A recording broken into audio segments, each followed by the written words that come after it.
बिस्मिल्लाहिर्रहमानिर्रहीम अल्लाहुम्मा सल्ली अला मुहम्मद व आले मुहम्मद। अस्सलाम वालेकुम।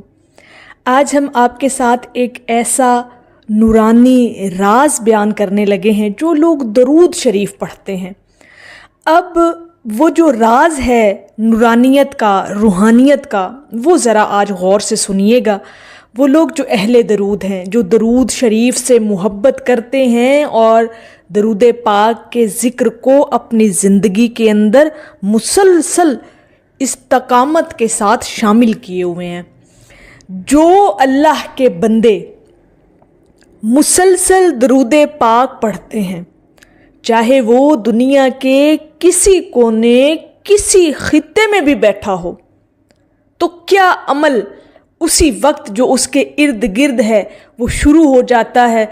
और क्या ऐसा एक नूरानी और रूहानी हिसार बनता है, ज़रा ये सुनिएगा।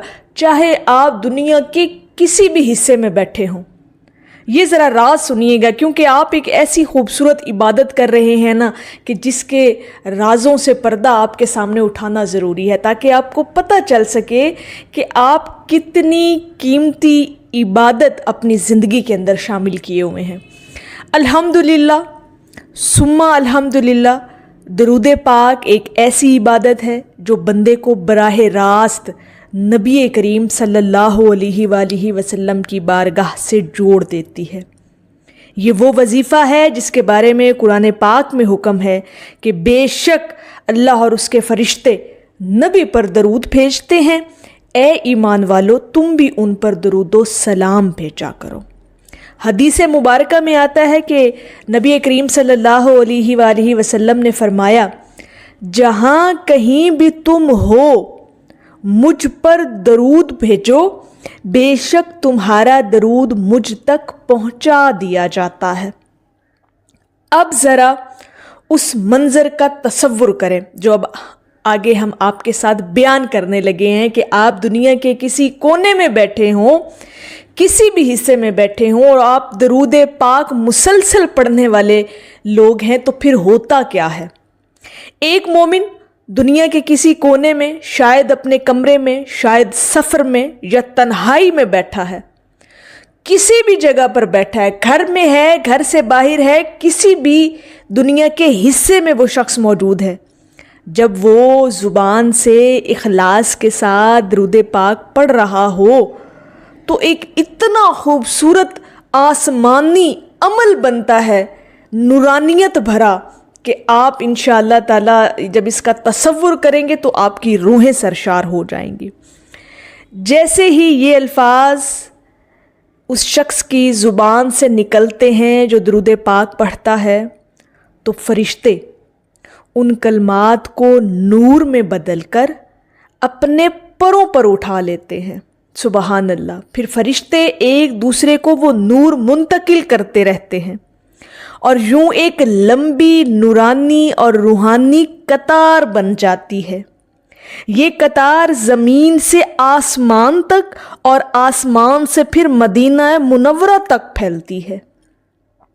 हर फरिश्ता अगले फरिश्ते को दरूद पाक पेश करता है, यहाँ तक कि ये दरूद रोज़ा अतहर की चौखट पर पहुँचा दिया जाता है।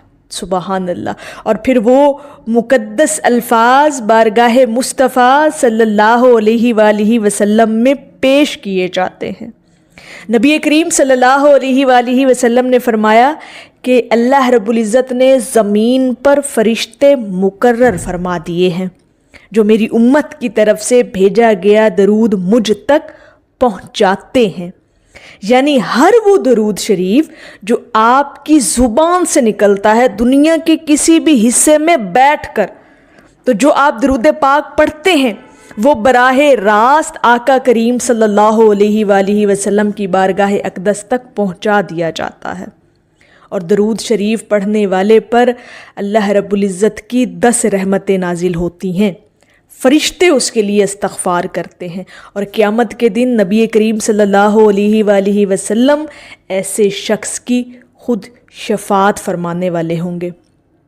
और दरूद पाक पढ़ने से दिल की सख्ती दूर होती है और नूरानियत पैदा होती है। तो जो शख्स दुनिया के किसी हिस्से में बैठा है, جب اس کے لبوں پر اسم محمد صلی اللہ علیہ وآلہ وسلم آتا ہے تو وہاں سے لے کر جس جگہ پر وہ شخص بیٹھا ہے وہاں سے لے کر روضہ اطہر تک فرشتوں کی نورانی ایک لمبی قطار بن جاتی ہے.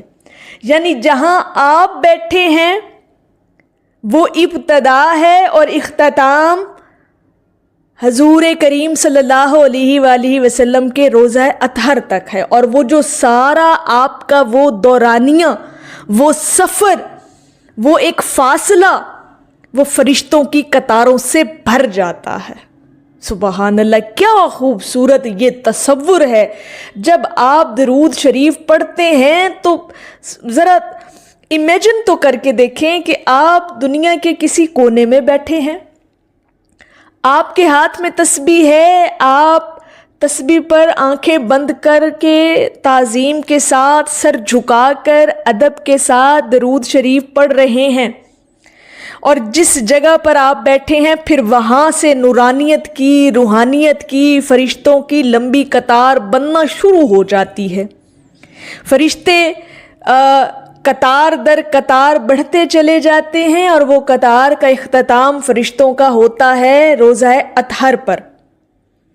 اب آپ خود اندازہ لگا لیں کہ وہ جو آپ جس جگہ پر بیٹھے ہیں وہاں سے لے کر وہ فاصلہ روضہ اطہر تک کا جو فاصلہ ہے وہ کس طرح سے نورانیت بھرے فرشتوں نے فل اپ کر دیا ہے، وہ اس خلا کو انہوں نے پورا کر لیا ہے. تو کیسی ایک روحانیت اور نورانیت آپ کے اندر، آپ کے وجود کے اندر، آپ کی شخصیت کے اندر پیدا ہوتی ہے. اور یقین کریں کہ درود پاک اتنی خوبصورت عبادت ہے نا، میں سمجھتی ہوں کہ آپ اگر اپنی زندگی کو یکسر بدلنا چاہتے ہیں نا تو درود شریف کو اپنی زندگی میں لازم کر لیں. وہ تبدیلیاں آپ اپنے وجود میں دیکھیں گے، اپنی شخصیت میں دیکھیں گے، اپنے مزاج میں دیکھیں گے، اپنے معاملات کے اندر دیکھیں گے کہ آپ کی اپنی عقل دنگ رہ جائے گی، آپ حیران ہو جائیں گے.